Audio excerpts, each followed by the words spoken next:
नमस्कार मेरे शिव महापुराण के रसिक श्रोतागण। शिव महापुराण के पाठ के क्रम को हम आगे बढ़ाएं, इसके पहले हम कर लेते हैं शिव पार्वती की वंदना। श्री गणेशाय नमः। कर्पूर गौरम करुणावतारम संसार सारम भुजगेन्द्रहारम सदा वसन्तं हृदयारविन्दे भवं भवानी सहितं नमामि।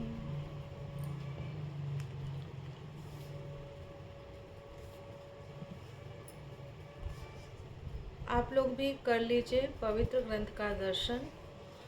और अब इसके बाद देखते हैं कि हमारा आज शिव महापुराण के रुद्र संहिता के सती खंड में पाठ संख्या कौन सी है और हमारा पाठ का नाम कौन सा है।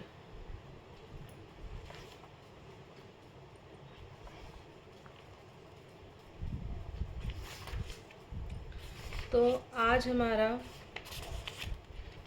पाठक्रम है अथ द्वादशो अध्याय और नाम है पाठ का दक्ष प्रजापति का तपस्या के प्रभाव से शक्ति का दर्शन और उनसे रुद्र मोहन की प्रार्थना करना। तो चलिए अपने पाठ को करते हैं स्टार्ट। नारद जी बोले, हे ब्राह्मण, हे शिव भक्त, हे प्राज्ञ, हे निष्पाप, आपने शिवा तथा शिव के कल्याणकारी चरित्र का भलीभांति वर्णन किया और मेरे जन्म को पवित्र कर दिया। अब आप यह बताइए कि व्रत में दृढ़ता रखने वाले दक्ष ने तप करके देवी से कौन सा वर प्राप्त किया तथा वे शिवा किस प्रकार दक्ष कन्या के रूप में उत्पन्न हुई।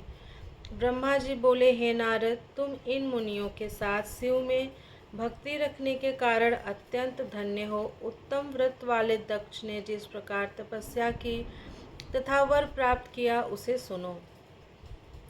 मेरी आज्ञा पाकर वे बुद्धिमान महाराज दक्ष प्रजापति उस कार्य की सिद्धि की इच्छा से चित्त को समाहित कर देवी जगदम्बा की उपासना के लिए गए और क्षीर सागर के उत्तर तट पर रहने वाली उन जगदम्बिका को हृदय में धारण करके उनका प्रत्यक्ष दर्शन करने हेतु तपस्या करने लगे।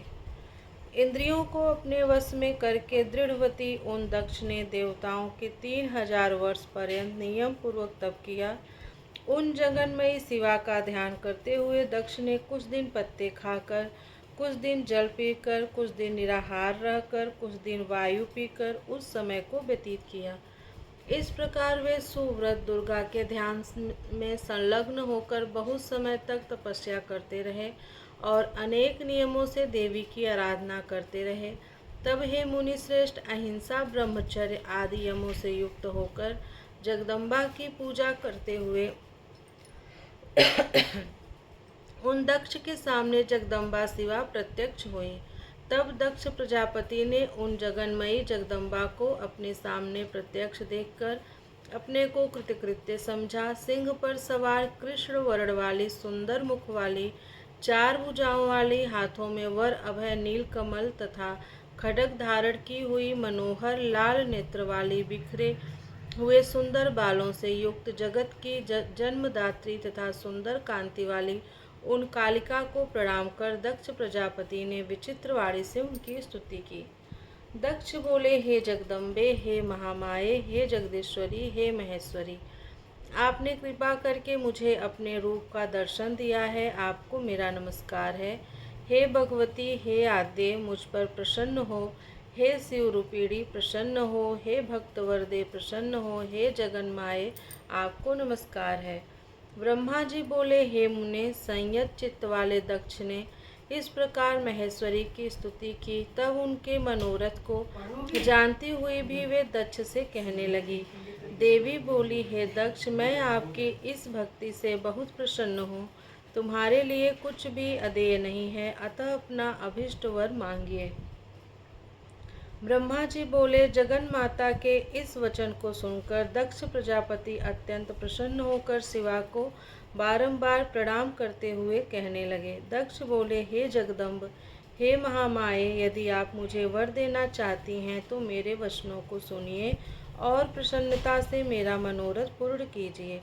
जो मेरे स्वामी शिव हैं, वे रुद्र नाम से ब्रह्मा के पुत्र रूप में अवतरित हुए हैं।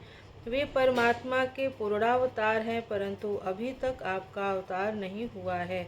आपके अतिरिक्त उनकी पत्नी कौन हो सकती है? अतः हे शिवे, आप पृथ्वी पर अवतरित होकर उन्हें मोहित करें।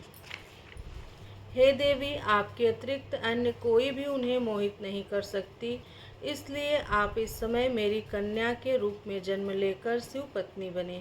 इस प्रकार उत्तम लीला करके आप शिव जी को मोह में डालें। हे देवी, मेरा यही वर है, आपके सामने मैंने सत्य कह दिया।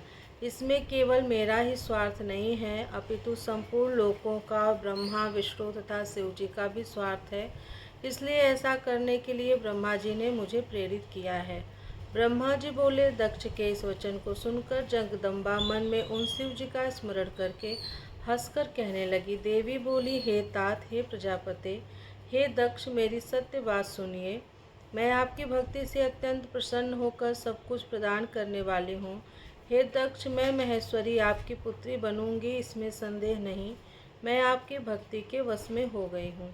हे अनघ, मैं अत्यंत कठोर तप करके ऐसा प्रयत्न करूंगी जिससे शिव जी से वर को प्राप्त कर उनकी पत्नी बन जाऊं। वे प्रभु सदाशिव ब्रह्मा तथा विष्णु के सेव्य, विकार रहित तथा पूर्ण हैं, अतः बिना तप के इस प्रकार की कार्य सिद्धि नहीं हो सकती है। मैं तो प्रत्येक जन्म में उनकी प्रियदासी हूँ और अनेक प्रकार के रूप धारण करने वाले वे सदाशिव मेरे स्वामी हैं।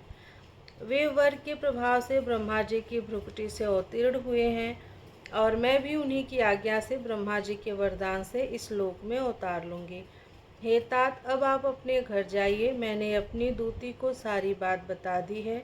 मैं कुछ ही दिनों में आपकी कन्या बनकर शीघ्र ही शिव की पत्नी बनूंगी। इस प्रकार दक्ष प्रजापति से श्रेष्ठ वचन कहकर और मन में शिव की आज्ञा पाकर वे शिव जी के चरण कमलों का ध्यान करके पुनः कहने लगी। देवी बोली, हे प्रजापते, परंतु मेरी एक प्रतिज्ञा अपने मन में सदैव रखना। मैं उस प्रतिज्ञा को तुम्हें सुना देती हूँ, उसे सत्य समझना, असत्य नहीं। यदि आपने कभी मेरा अनादर किया तो मैं अपना शरीर त्याग दूंगी, यह सत्य है।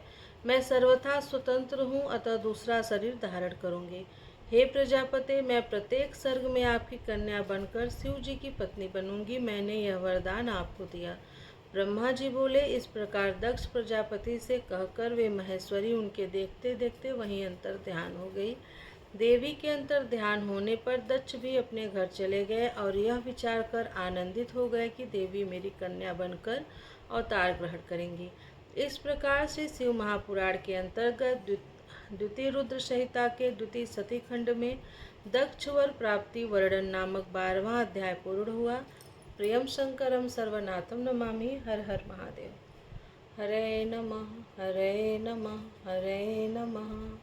ओम नमः पार्वती पतये। हर हर महादेव। आप लोग मन लगा के कथा सुनिए। कथा को अपने फैमिली, अपने दोस्तों में शेयर कीजिए। मिलती हूँ आप लोगों से नेक्स्ट कथा में।